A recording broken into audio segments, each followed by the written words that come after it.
physical. You know, that's your initial attraction is the physical. And so, you know, I like a brother who's physically fit, who's into health and fitness. Okay. So a brother got to work out for you.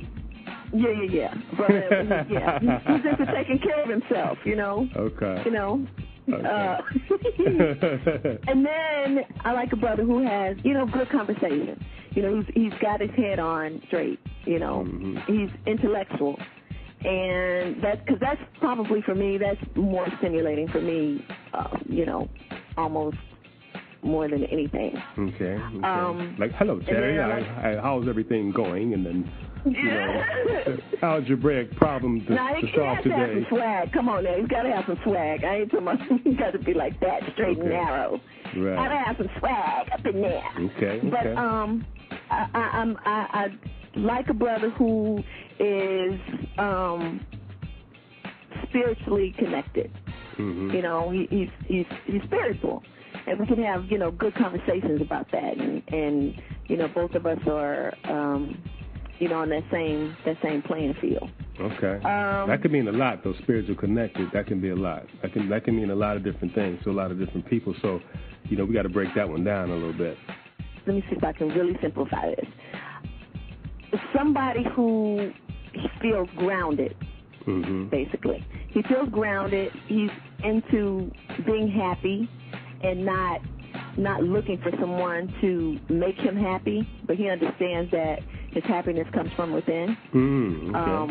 And he's looking, you know, for a woman who is in that same place, and so they're both just contributing instead of, you know, her looking for him to be her happiness, or him looking for her to be his happiness. But they both understand that their happiness comes from within, and so they're contributing to each other's happiness. I got you. You feel me on that, brother? You broke it down a little bit. You broke it down a little bit. I'm with that. When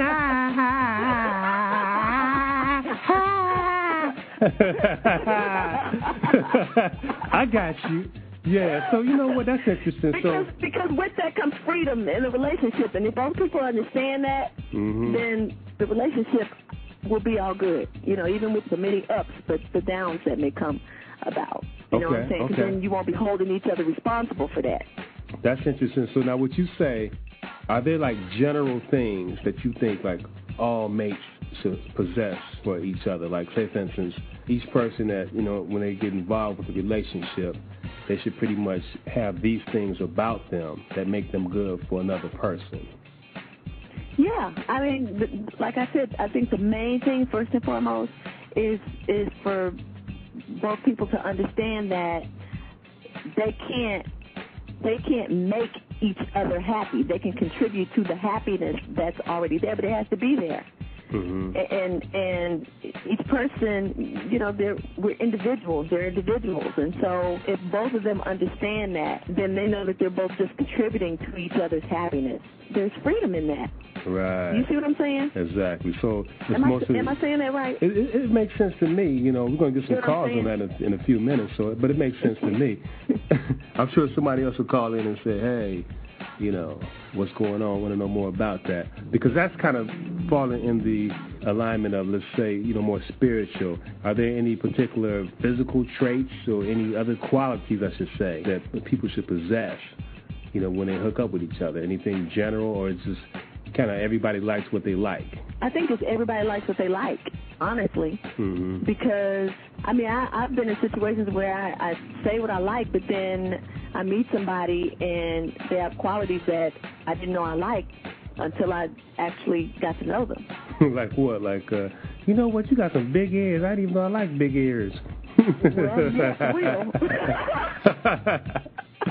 You know what? Your neck is real little. That shirt don't fit, but I like that. I like the way that look on you. Oh, man. It's crazy little stuff. Stuff you don't really know that you like. You know, stuff that's out there. It's like, wow. You know, I find it true for myself, too. It's like, if I look back at all the women that I dated, I don't really see any correlation between the women I dated. They all different. You know what I'm saying? Short hair, long hair, you know, big up top, little up top, big down at the bottom, big, little at the bottom, whatever, you know. right. They think differently. They're from different places. Yep, and that's how you learn and grow, I think, Well, I was thinking, too, that one of the qualities that I think, in a relationship that is really necessary is communication. Yeah, absolutely. Because that was my next thing. That's your next thing, okay. So we have to have a spiritual connection, communication, anything else you can think of. A spiritual connection, communication, and I would have to say just like a respect for each other's individuality. Respecting that I'm an individual. I may think and do things a certain way. So I think there has to be a level of agreeing to disagree. Okay. You know what I mean? Yeah, has it been hard for you to date men with being on the road so much and being gone and people being so attracted to you from different places, maybe not really knowing you but just attracted to the whole in vogue concept? Has it been hard to date like that? It's not hard to date if I'd allow myself to do it. If I met somebody that was really interested in dating, I'd make it work. So it's not hard. Okay. Because I'm not used to dating, though, it is kind of challenging to, get past that. Okay, is he interested in me for me, or is he interested in me because I'm a member of En Vogue? Right. Have you run across anything like that? Yeah, I've run across brothers who try to play it off, but, you kind of, when somebody's real and when they're not. How did you know when they was in the shower singing, "When I..." So wait a minute. No, we didn't even get that far. Okay, I couldn't catch you off guard with that one, huh? It's the approach. It's the approach, huh? Yeah. Hey, baby, how you doing? I was just checking you out. What's your name? I didn't even know that. Hey, can I get some tickets for the concert? Yeah. That is funny. Yeah. So now, as you evolve, though, have you seen like a big change in the way people approach you now as opposed to when the group was like really hot and out there? No, it might take them a little longer to recognize me because, the second look. Mm-hmm. Before we had a hot record, it was just like on first look. Now it's kind of like one of those double takes. Is that her? Right. Oh, man, it is her. Okay. But, nah, we still approach it the same way. Like today. Just today I was at the hair salon, and this guy came in, and he says to the guy that was doing my hair, he goes, "That looks like the girl from En Vogue." And then the guy goes, "Yes, Terry, it is." He goes, He started screaming? Yeah, he started screaming. Oh, my God. That's funny. It was hilarious. Is hilarious right there. Wow. So you still getting that. Is there anything that you shy away, in particular when you're meeting men, that, when you meet him, right off, I don't like that. I don't like the way he does that. Anything like that? Honestly, I'm not good at dating. I'm trying to learn now. So I'm the one that they're probably looking at like, ooh, Okay. I remember, I went on a date with this guy, and it took me the longest to go because I wouldn't go at first. I kept telling him no, and finally I was like, Terry, just relax and just go. I went ahead and I allowed myself to go, and do you know, I sat up there and laughed at that boy all night. He thought I was crazy. Why were you laughing? I was so freaked out. I didn't know what to say. I didn't know how to talk to him. I didn't know what to say. I didn't know what to do. And everything he said was hilarious to me. But I will say this. He didn't really, the stuff he was saying was kind of out the box, and so I couldn't help but laugh because I was like, are you serious? I'm like, was he a comedian or something? Wow. I'm like, I know I ain't good at this, but for real, like, is this what dating's like? Is this what they do? Is this what they say on dates? Like, are you kidding me? Right. It seemed like you still got that shyness in you after all these years. You're still very shy. I'm shy. I am shy. I'm shy, and I still have stage fright. Wow, and really? I'm still really excited about performing like I've never done it before. I still have that same excitement. That's interesting. So I guess the first CD that you did that was actually a solo CD, Southern Girl, is the perfect title for you, huh? Yeah. Because you really are that Southern girl, that shy Southern girl. You hear that fella, shy Southern girl. Feel like fried chicken, huh? Fried chicken and grits. Oh, heck yeah. Forever. And biscuits. Wow. And biscuits, huh?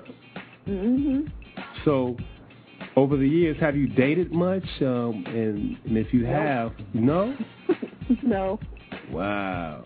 But it's cool because I think it goes back to what I was saying before, you know, when you get into a relationship with someone, what you bring to the table. And I know for me, this time has allowed me to get to know me and what it is, get to know myself, what I like, what I don't like, what I'll accept, what I won't accept, what's cool, what's not cool.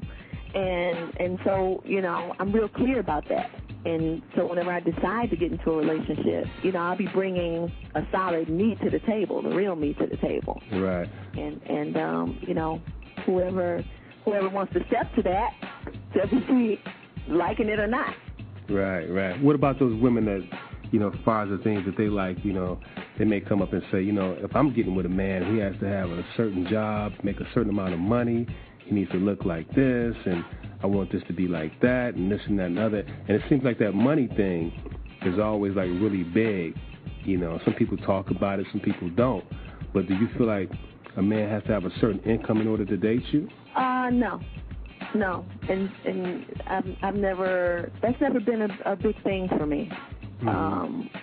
Because it's mental for me. It's mental and spiritual for me. It always has been. Because I figure, you know, when that's right, everything else will come.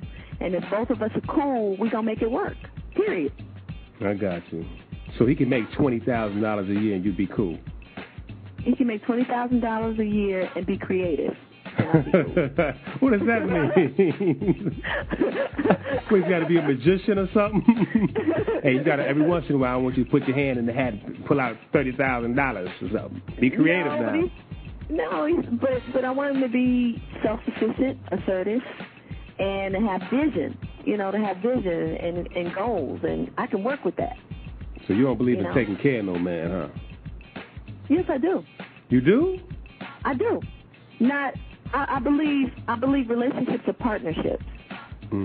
That's what I believe. So you're saying that if you make more money than your man made, you don't mind? I don't mind if he's driven. I'm not trying to be with somebody that's laying around the house and I'm working. I want a partner.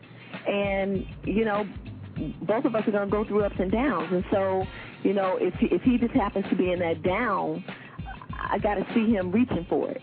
He's got to be reaching for it and seriously reaching for it. And I'll be there alongside of him, helping him out. Right. I got you. That's a good Southern girl there. I know my phone's going to be lighting up like crazy. Hey, can I speak to her? Look, I ain't working. I ain't laying around either, but I'm running around. I can do something. I just got back from the track. I'm fit, baby. You got me covered? Come on, let's do this. Cut it out. I'm coming to the next concert. I'm going to meet you backstage and all this. You know, people are going to be listening to this. They're going to be like, wow. You know, I like this kind of conversation. I told my listeners that it's going to definitely be a candid conversation, and we're just going to talk. Let's just get down to the meat of the thing and just deal with what we really need to deal with. I mean, because... Real talk. Real talk. There's a lot of people out there just need to hear real talk. That's what it's all about. I want to get back more to a little bit about the group, you know, before we get off. And plus, we've got to take some questions and everything from the audience. Got some emails coming in right now, I can see, as well as the phone is just lighting up. I'm going to put you on with a couple of these people in a minute. But the group had went through quite a few changes, I remember. Right. You guys had, Dawn had went her way, and she joined another group. And I don't know if you girls were singing as a threesome or if you had already added a fourth member. What was like some of the things that occurred during the time that you guys were splitting and going your different ways?